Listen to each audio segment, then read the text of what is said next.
reward this man named Muhammad sallallahu alaihi wasallam, the one who delivered this message of Islam to this ummah. He struggled throughout his life until the day he died. He was still on the same path, consistent. And for that reason, ask Allah subhanahu wa ta'ala to bless him and honor him. And grant us al-Jannah together with him and his companions and his followers.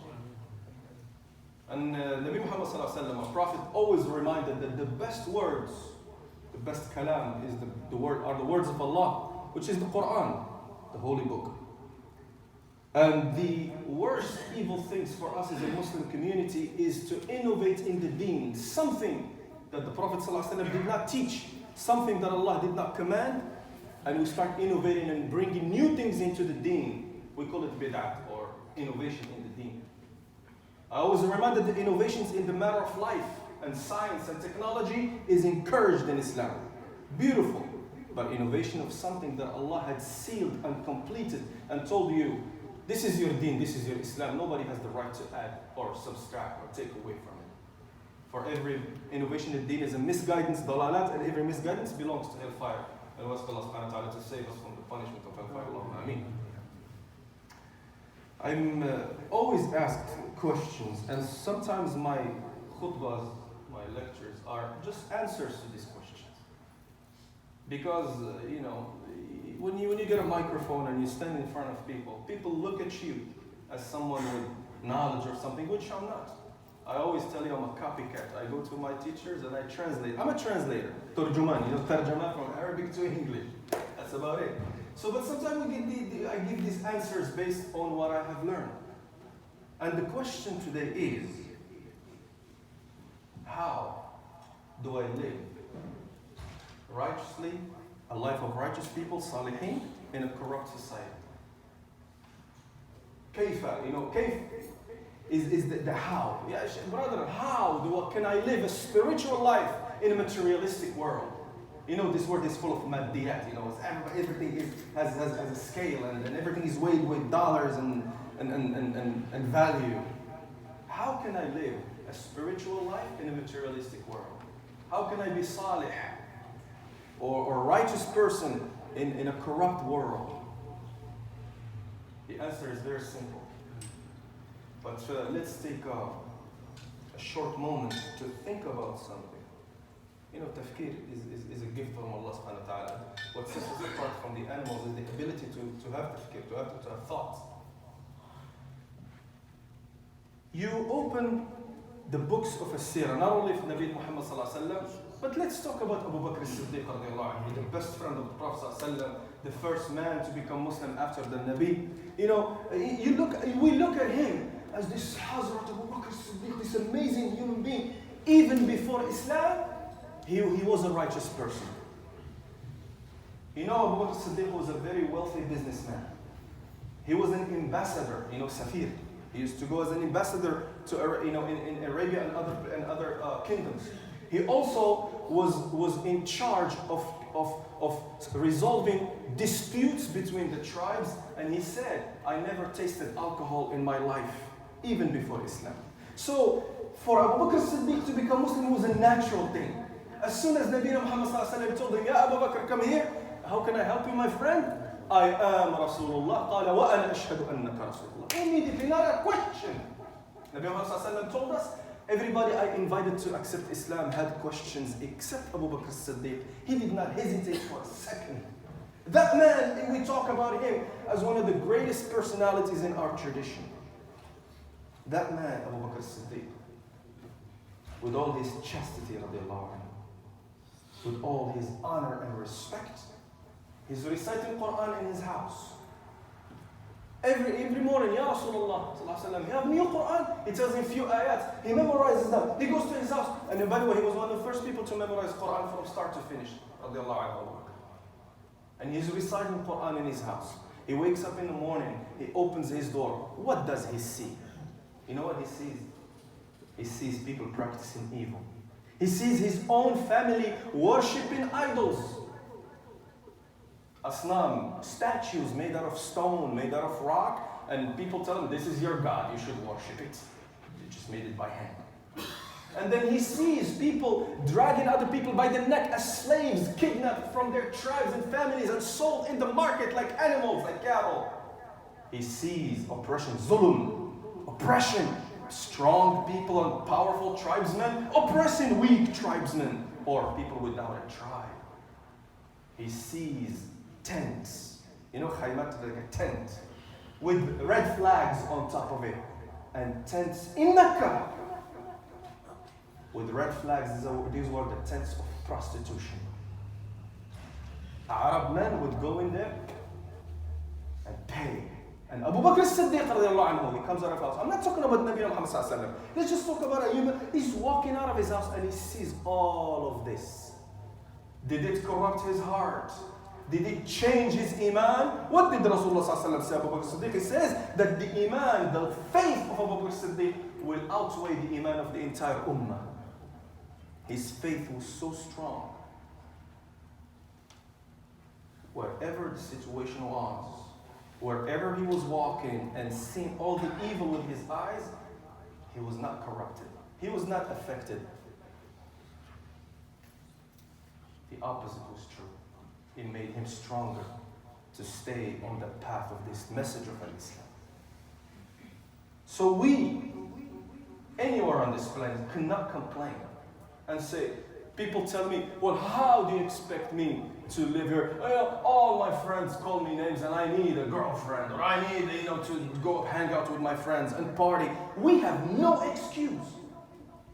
We don't see the evil that Rasulullah sallallahu alaihi wasallam saw when he woke up in the morning. We do not see that. We have a much easier time. You have the entire Quran in a book in your phone. The entire book. And not only one tafsir, you have 3-4 tafsir. The books of hadith, all of them in your phone. Information is in your palm these days. But the Sahaba, many of them could not read and write. Never been educated. They did not know the entire Quran. They had few verses recited to them. Some of them were slaves, some of them were weak, and they were killed, murdered, simply for saying La ilaha illallah, Muhammad Rasulullah. Do we have the same problem? Do we have an excuse to complain? So how can I live a spiritual life in a materialistic world? I tell you, how can you not choose your way and stick with it, as we will see at the end of this khutbah, inshallah ta'ala, if we stay alive. Now, when the Sahaba were faced with all this evil and punishment, you know what Allah told them? You know what Allah told the Nabi Muhammad sallallahu alayhi wa sallam? Ya Allah, we are weak. Ya Allah, we are being whipped. We've been crucified or hanged to the pole every day. Yasir, Ammar, the son of Yasir, he saw his own mother and his own father being murdered by the kuffar of Quraysh. Yet, you know what Allah told them? He tells the Nabi Muhammad sallallahu alaihi wasallam, Ya ayyuha al-muzammil, qum al-layla illa qalila. Oh, you, Muhammad, you were sleeping, and he sent Jibreel, and Jibreel woke him up. You who is wrapped under your sheets, get up and stand up in prayer, qiyam, all night long. Minimum half of the night. Yani a Muslim, half of the night, if you sleep 8 hours, a day, it's 4 hours standing. This is, until the Sahaba, it was farmed upon them to do qiyam every night. قُمِ اللَّيْلَ إِلَّا قَلِيلًا, entire night, except a little bit. Winter time, if the night is very long, and the night is about 16 hours, and half of the night is 8 hours of standing. And now you remember when Sahaba, the companions of the Prophet ﷺ, asked him, they say, Ya Rasulullah, we saw Rasulullah ﷺ standing until his feet will swell like a loaf of bread coming out of the oven. He would stand up until his feet would bleed. And we wonder why. It's Allah subhanahu wa ta'ala telling them, if you can endure physical pain until your feet are bleeding, emotional pain would not hurt you outside. And that's why these poor, hungry, oppressed Sahaba were able to open the entire world to Islam. They knocked on the walls of China and they reached Islam. One of the tabi'in, Abdurrahman al-Ghafiqi, he studied with Abdullah ibn Umar. His tabi'i went all the way 30 kilometers from Paris, 20 miles short of Paris. What did they have? 1.5 billion Muslims? No, they didn't have. They had 73 Muslims with Rasulullah. And 83 are refugees in Abyssinia, in East Africa. How can I live a righteous life in a materialistic, corrupt society? Well, guess what? How can you not? Does anyone force you to become non-Muslim? Does anyone force you not to pray or to read Quran or to be spiritual? Nobody puts a gun to your head to change your faith. Opposite is true. In the United States, the Constitution of this country protects your religious freedom. So we have no excuse. You know what we have? We have shahwat, desires. That's what we have. That's the only excuse we have. We don't want to miss out on life. We want to enjoy the maximum. Look at your qalb, your heart, your Muslim. I'll give you an analogy, an example. The heart is like a bundle of cotton. You know, cotton, or pashim, or like wool. It's just like a bowl of cotton, white, nice, beautiful, clean cotton. Do this experiment in your house. Put it on a table anywhere. Leave it there for a week. That piece of cotton will absorb the dust in the house. If you leave it in the kitchen, it will absorb the smell of the food. If you leave it in the garage, it will absorb the smoke coming out of the pipe of your car. The heart is just an absorbing material, just like cotton, to the environment it's surrounded with. So number one principle of living a righteous life in a materialistic world is to surround yourself and your heart with good people. In your family, in your friend circle, there must be some people who would remind you with Allah. When you go see them, they subhanAllah remind you. I know someone who does not speak. You look at him and you say, La ilaha illallah.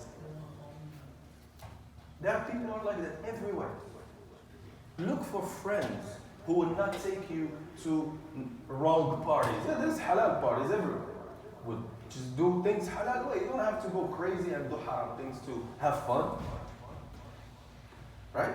Surround yourself with good people who would remind you of Allah subhanahu wa ta'ala. Number two, know about Allah subhanahu wa ta'ala. Allah in His book speaks about Himself, so I don't need to represent Allah subhanahu wa ta'ala. You read about yourself. Allah tells you exactly what He does in the Quran. Know His Prophet sallallahu alaihi wasallam. Information is in your palm of your hand. You just go on YouTube and put Seerah. Yasir Qadi, one of the American scholars, has a series of Seerah of Nabi Muhammad sallallahu alaihi wasallam in English. In Arabic, there's a bunch of Seerah lectures in Arabic. Why am I saying YouTube or audio books? Is because when you're driving, you can listen to the Seerah of the Nabi sallallahu alaihi wasallam. You can live every moment with him, as you can see the events happening.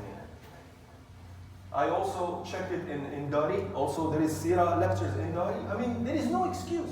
Any language, there is someone who's telling us the life story of the Prophet sallallahu alaihi wasallam. Read about or listen to the story of the Sahaba, the companions of the Prophet ﷺ, for example, and so on. You know Allah, you know His Prophet, you know the Sahaba and how they lived. The way, let's look at Abu Bakr as-Siddiq radiallahu anhu. Let's look at Uthman ibn Affan radiallahu anhu, Umar al-Faruq radiallahu anhu, Ali ibn Abi Talib radiallahu anhu. When you read about their lives, when you listen to audio something about their lives, they will teach you how to deal with Allah and how to deal with the world.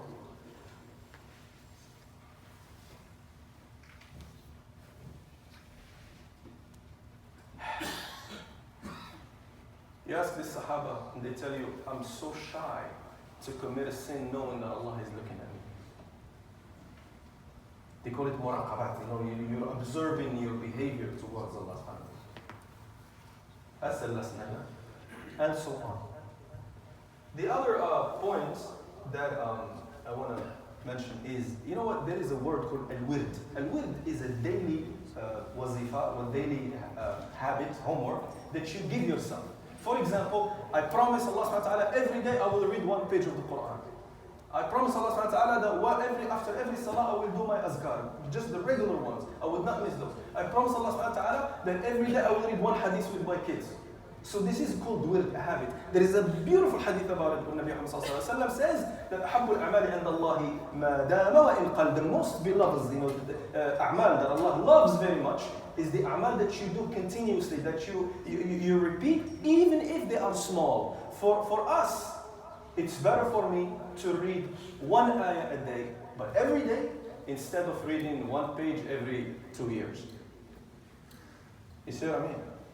Get yourself into that discipline of giving yourself a habit of a daily habit, daily word that you don't miss. Wallahi, this will keep you on the right track. So I will recap here. So knowing Allah subhanahu wa ta'ala, knowing the Prophet sallallahu alaihi wasallam through his life, knowing the lives of the Sahaba and how they dealt with their lively and spiritual situations, and having a daily habit of ibadah that you do with your kids, you do by yourself, you have a small ta'lim or bayan in your house, before dinner, after dinner, 10 minutes, just one ayah, one verse. Riyadh al-Salihin is a beautiful book. Riyadh al-Salihin, very beautiful book. Fazail al-Amal is a beautiful book. You open, Rahiq al-Makhtum, beautiful book. All of them, open. There is one ayah, one hadith about the subject, explain it to your children. You get the ajr of teaching and you get the ajr of learning. Very simple. It would only take 10-15 minutes out of your schedule in the day. And that will, inshallah, keep you on the right track. And number 5, which is very important. In this world, there is a lot of Muslim. There is a lot of oppressed people. A lot of oppressed people who are living in very tough situations. When you, a Muslim, feel their pain, sympathize with them, you become grateful of all the beautiful things Allah had given you in your life. And that alone will remind you of Allah's ni'mah, will make you grateful. When I watch the news on my phone first thing in the morning and I see these people don't have food, these people are going through wars and disease, these people being bombarded every day, I said, Ya Allah, what did I do to deserve better than these people? I'm pretty sure that many of them are better than me. I know that they're better than me, at least the young children. So what did I do to deserve to have such a comfortable life? These people have been tested with war or with calamity or hunger. We are tested with comfort. Because Allah is going to see what you're going to do with your comfort. Are you going to share the blessings that Allah has given you? Are you going to be grateful and work beyond the necessities of your body? Or are you just going to indulge? Somebody told me today, what are you doing tonight? I said, I have a lecture in Miramisa. He says, because I was going to invite you at a wedding. I said, MashaAllah, may Allah give barakah to this mabruk and everything. I said, so what's the wedding about? He says, we're going to go to this hotel and we have this. I said, where is that brother from? He says, he's from this country. I said, SubhanAllah, this country has a war right now. There are children who don't even find water and food. And he goes and spends, thousands or tens of thousands of dollars on a wedding. How about taking those thousands of dollars, giving them sadaqah as charity? Allah will put a lot of blessings in that marriage. And you know where I learned that from? From an American couple, non-Muslim. I don't even know what their religion is. A white couple I saw on YouTube, they're planning their wedding and they had a website for their wedding. The gifts website. So because they want to tell you, well, my mom is going to give me a toaster. I don't want you to give me another toaster, so it's going to be awkward, right? You know what their gift list was? Wallahi, I saw it with my eyes. I went to their website and it was so-and-so's wedding. And gift number 1, $100 to this charity. Gift number 2, you want to give us a gift? Just give sadaqah to this charity. And they had a list of charities that they want their wedding to be a blessing for these poor orphans in Africa, in Southeast Asia, whom they never met. And we people, followers of Muhammad sallallahu alaihi wasallam, we go like this in weddings and parties and show off status that we have money. Yet we talk about sadaqah. Yet we talk about zuhd. Someone sent me a joke. He says that this scholar, alim, he was having a TV broadcast, and he's gonna get paid $60,000. The crew with the camera, everything is gonna cost $120. And the lecture is about what? It's about zuhd. It's about living minimalistic lifestyle. Or pay me $60,000, I'll talk to you about anything. Stop for a while. So, ya Muslim, let me recap before we close. Number 1, knowing Allah subhanahu wa ta'ala. How can I live a righteous life in a materialistic world? Get to know who Allah is. Get to know who His Prophet is. Get to know the companions of the Prophet are. Get yourself in a daily habit of acts of ibadah, of worship. And number 5, live the life of those who have been oppressed. And you all know what happened last week to the first democratically elected president in the entire probably Muslim world. You know, Dr. Muhammad Mursi, you heard about what happened to him. You know, only one thing, I don't belong to their party or anything. I just look from a human being perspective. Someone died. You may agree with him, you might disagree. They refused him janazah. He was not allowed to have a funeral. So Misr did not have, Egypt didn't have a funeral. But subhanAllah, every country on earth had janazatul ghaib upon it. That alone gives me a sign that something special. So أقول ما تسمعون أستغفر الله لي ولكم أستغفر الله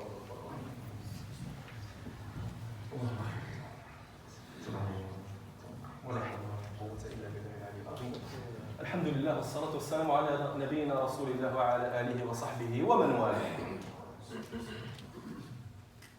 You see, the answer, how can I live a righteous life in a materialistic world, in a corrupt world? We gave you 5 ideas that I got from a Sheikh that is currently in jail. May Allah release him. He said he gave us these 5 points of knowing Allah, knowing His Messenger, knowing the Sahaba, getting a daily habit of ibadah, and feeling the suffering of those who have been, mahroom, who have been deprived, like yatim, orphans, and people, innocent people.